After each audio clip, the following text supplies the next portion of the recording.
Maconha, erva, hemp, afinal de contas, é possível ter dependência química ou overdose com cannabis sativa? Ela tem implicações médicas, benefícios? Será que é verdade ou mentira? Eu sou o Dr. Victor Heitor, médico psiquiatra, neurocientista, especialista em mentes, e hoje nós vamos falar de um assunto polêmico. Por que é interessante para a indústria farmacêutica demonizar o uso de cannabis?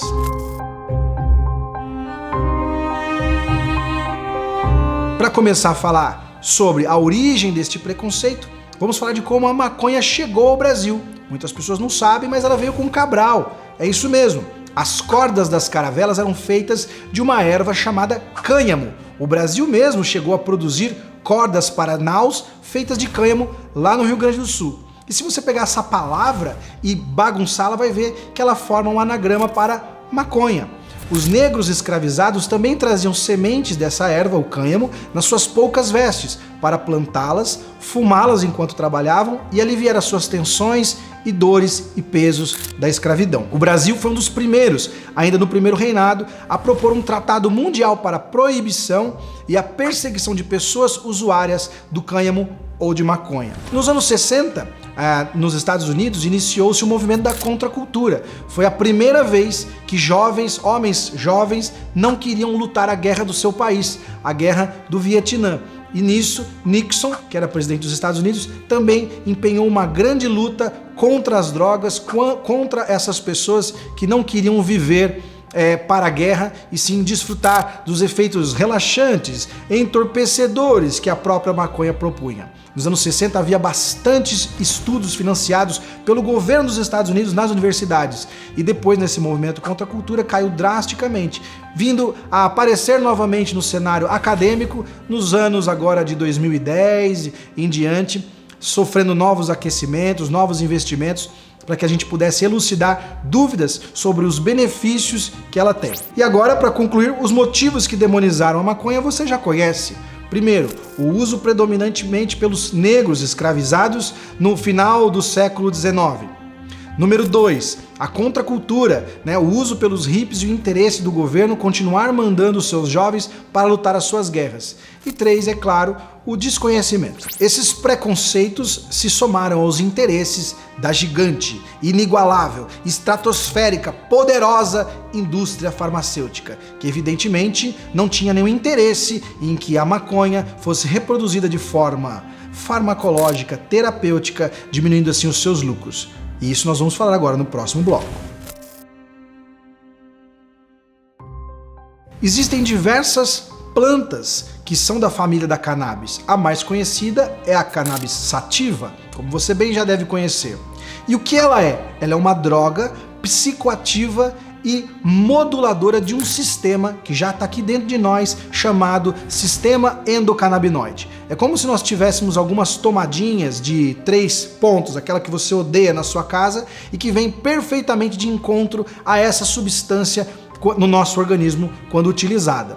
Ela serve para modular o humor, sono, dor, imunidade, tem uma série de benefícios de acordo com a demanda do paciente. A cannabis, ela tem vários efeitos, várias substâncias que a gente chama de parabenos, que precisam ser selecionadas, a maioria das vezes é usada ela como um todo, a planta como um todo, para fazer um óleo essencial para o tratamento de algumas doenças. Indicações com evidência científica são, por exemplo, artrite reumatoide, pacientes com dores crônicas, modulação do humor, da imunidade, câncer e, é claro, a mais conhecida para as pessoas, que são crianças com convulsões que não funcionam com tratamento comum. Dentro das propriedades de um óleo essencial produzido a partir da cannabis, nós temos a matriz, que é o CDB, que ela tem uma função muito mais importante na neuromodulação, na modificação do sistema endocannabinoide como um todo, e existe uma substância que ela pode ser isolada ou separada da fórmula, a depender das indicações do paciente, chamado THC. O THC é o responsável pelas ações psicodélicas que a cannabis poderia ter. Então, para alguns pacientes, essa substância é contraindicada. Pacientes com dores, pacientes que têm problema de sono, o THC vai vir de encontro e vai ter uma boa aplicação. Para falar a verdade, Quando esse assunto me chegou no colo, eu sendo um médico tradicional, formado no Ocidente, numa medicina muito mais alopática, enxerguei isso com bastante ceticismo. Mas a partir de bastante estudo, observando isso no campo da neurociência, e é claro, o uso no consultório, eu pude ficar muito feliz observando pacientes que tinham dores tremendas por neurofibromialgia, artrite reumatoide, que nem morfina mais funcionava, voltando às suas atividades normais. Paciente com Alzheimer, às vezes um Alzheimer grave, perdendo a memória de maneira cada vez mais cruel e abrupta, tendo uma lentificação do processo da doença.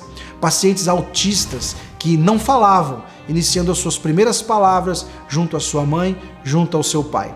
Assim como um piloto de Fórmula 1 fica muito feliz ao vencer a corrida, nós médicos temos que ter total alegria ao ver um paciente tendo melhora.